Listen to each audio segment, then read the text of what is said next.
Hello दोस्तों, नमस्कार। मैं राजा राठौर आज आपको हेमेटोलॉजी के बारे में कुछ चीज़ें डिस्कस करेंगे, इनको आगे समझेंगे। ऐसे ही पैथोलॉजी की 4 ब्रांचेस होती हैं। सबसे पहली ब्रांच है हेमेटोलॉजी, दूसरी ब्रांच होती है माइक्रोबायोलॉजी, क्लिनिकल माइक्रोबायोलॉजी भी जिसको बोला जाता है, तीसरी ब्रांच है अपनी बायोकेमिस्ट्री, चौथी ब्रांच है अपनी हिस्टोपैथोलॉजी। सबसे पहली ब्रांच जो है हमारी हेमेटोलॉजी। इसके अंतर्गत हम इसके नाम से ही, प्रोनाउंसिएशन से ही इसका मीनिंग शो हो रहा है। जैसे कि haematology means haem, haem word इसमें जुड़ा हुआ है। हीम यानी ब्लड, ब्लड की स्टडी जिसमें हम करेंगे वो है हमारी हेमेटोलॉजी। दूसरा हमारा जो सब्जेक्ट है वो है माइक्रोबायोलॉजी। माइक्रो, इसका भी जितने भी हमारे पैथोलॉजी में या मेडिकल डिपार्टमेंट में जितने भी वर्ड यूज किए जाते हैं वो वर्ड मेडिकल टर्मिनोलॉजी के अकॉर्डिंग यूज किए जाते हैं और उन वर्ड के अकॉर्डिंग उनमें मीनिंग छुपा होता है।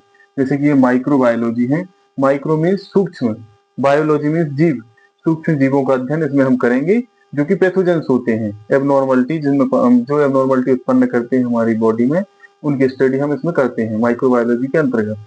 फिर हमारा तीसरा सब्जेक्ट है बायोकेमिस्ट्री। बायोकेमिस्ट्री, बायो यानी कि जीवित चीजों से जो हमें मिलने वाली चीजें हैं, बायोकेमिस्ट्री यानी केमिकल्स की स्टडीज में हम करेंगे। बायोकेमिकल्स जो कि जीवों द्वारा उत्पन्न किए जाते हैं, उनकी स्टडी बायोकेमिस्ट्री के अंतर्गत होती है। फिर तीसरा हमारा है histo. Histo means tissue, tissue का अध्ययन हम जिसमें करेंगे वो है histopathology. Histo means tissue, pathology means रोग विज्ञान। तो जो एबनॉर्मल टिश्यूज हैं उसकी हम स्टडी करेंगे, वो आएगी हिस्टोपैथोलॉजी के अंतर्गत। तो आज हमारे डिपार्टमेंट ए हो गए हैं और इसमें से हम मोस्ट इंपोर्टेंट जो की है हेमेटोलॉजी, इसकी आज हम चर्चा करेंगे।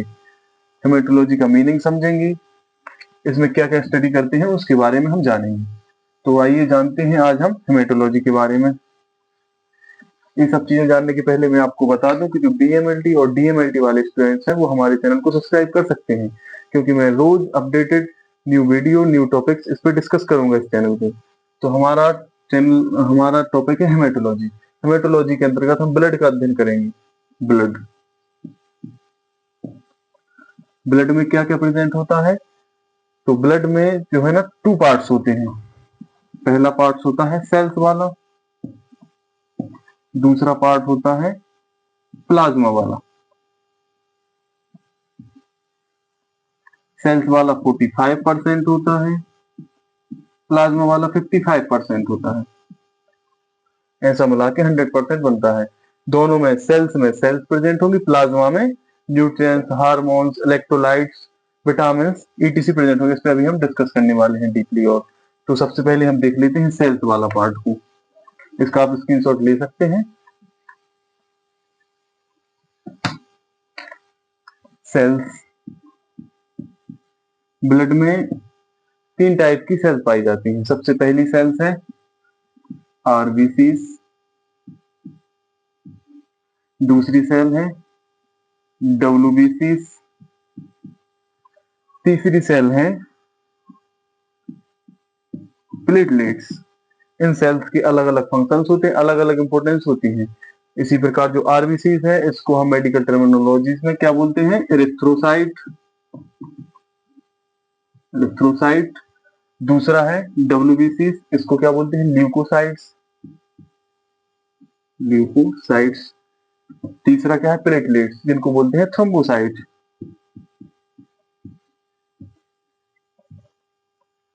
तो इस तरीके से 3 टाइप्स की सेल होती हैं। इनकी नॉर्मल वैल्यूज अलग अलग होती हैं, इनकी काउंटिंग के अकॉर्डिंग नॉर्मल वैल्यूज अलग अलग होती हैं। ऐसे ही आरबीसीज के कितना होता है normal value? 4.5 to 5.5 million. RBC संख्या में ज्यादा होती है क्योंकि इनको मिलियंस में काउंट किया जाता है। डब्ल्यूबीसी का नॉर्मल काउंट क्या होता है? 4000 से 11000, जो कि 1000 में होती हैं। डब्ल्यूबीसी थोड़ी कम सेल्स होती हैं जो कि इनको 1000 में काउंट किया जाता है। और फिर है प्लेटलेट। प्लेटलेट काफी छोटी सेल्स है, सबसे छोटी सेल्स जो है ना, इन तीनों सेल्स में सबसे छोटी सेल्स मानी गई है प्लेटलेट, जो कि सबसे छोटे आकार की होती है। 1.5 लाख से 4.5 लाख इसकी नॉर्मल वैल्यू है। 1.5 लाख टू 4.5 लाख इसकी नॉर्मल वैल्यूज है। तो आज हमने इतनी चीजें समझी आरबीसी, डब्ल्यूबीसी और प्लेटलेट के बारे में।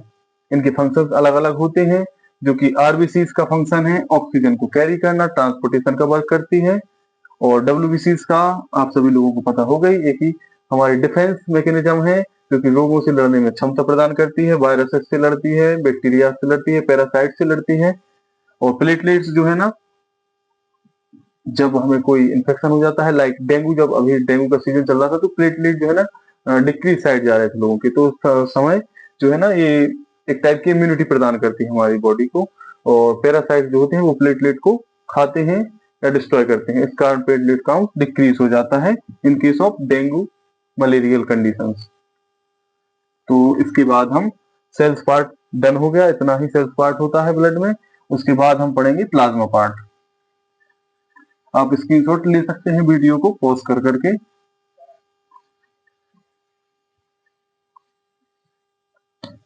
इसके बाद हमारा टॉपिक है प्लाज्मा पार्ट, जो कि होता है 55%। इसमें क्या क्या प्रेजेंट होता है? सबसे पहला वाटर, दूसरा इलेक्ट्रोलाइट्स। इलेक्ट्रोलाइट्स में मोस्टली क्या क्या अपन देखते हैं, जो कि नॉर्मल जो लैब में स्टूडेंट्स जाते होंगे वो देखते होंगे इलेक्ट्रोलाइट टेस्ट में, Na में सोडियम, पोटेशियम, क्लोराइड, आयनिक कैल्शियम, ये पार्ट्स होते हैं इलेक्ट्रोलाइट्स के। उसके बाद हॉर्मोन्स भी प्रेजेंट होते हैं इसमें। उसके बाद प्रोटीन्स भी प्रेजेंट होते हैं,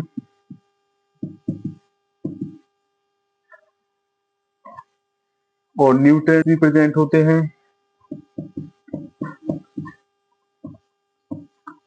लास्ट विटामिन भी होते हैं, और भी इसमें चीजें प्रेजेंट होती हैं जो कि अपने इम्पोर्टेंस की नहीं है, जो अपने लिए इम्पोर्टेंट नहीं है, तो अपन उसका डिस्कस नहीं कर रहे हैं। जितनी चीजें हमारी प्लाज्मा में प्रेजेंट होती हैं। तो आज हमने जाना सेल्स और प्लाज्मा के बारे में, मीन्स ब्लड का एक इम्पोर्टेंट टॉपिक अपन ने जाना है। इसके डिटेल्स नोट्स मैं आपको सेंड कर दूंगा, और इसके आगे मैं वीडियो कंटिन्यू करूंगा। तो प्लीज सब्सक्राइब।